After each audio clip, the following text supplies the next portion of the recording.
ছোলাগুলো সব নষ্ট হয়ে গেছে রে। এক কাজ করি, রাকিব রেতে বিক্রি করে লাই। আয় রাকিব এদিকে আয়। জি ভাই।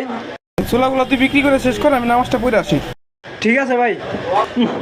ছোলাগুলো তো নষ্ট হয়ে গেছে, এই ছোলাগুলো বিক্রি করলে আল্লাহ নারাজ হয়ে যাবে। এক কাজ করি, ছোলাগুলো ফালাই দিই।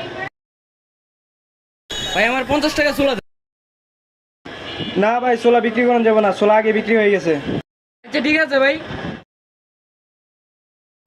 এলেন ভাই ছোলার টাকা। 16 টাকা? ও ভালোই বেচছস। আচ্ছা শুনেন ভাই, একটা কথা বলেন, আপনি যে নামাজ পড়েন কিসের জন্য নামাজ পড়েন?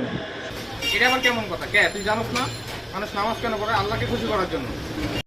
ভাই নামাজ পড়তেছেন ঠিক আছে, আল্লাহকে খুশি করার জন্য, কিন্তু এই পচা খাবার যে বিক্রি করতেছেন তাতে কি আল্লাহ নারাজ হবে না? হ্যাঁ রাকিব, তুই আমার চোখ খুলে দিছস। আমি আর কখনো পচা খাবার বিক্রি করবো না, আমার ভুল। আচ্ছা ভাই, তাহলে আপনি থাকেন, আমি নামাজটা পড়ে আছি। আসেন আমরা সবাই নামাজের পাশাপাশি হালাল ব্যবসা করি ইনশাআল্লাহ।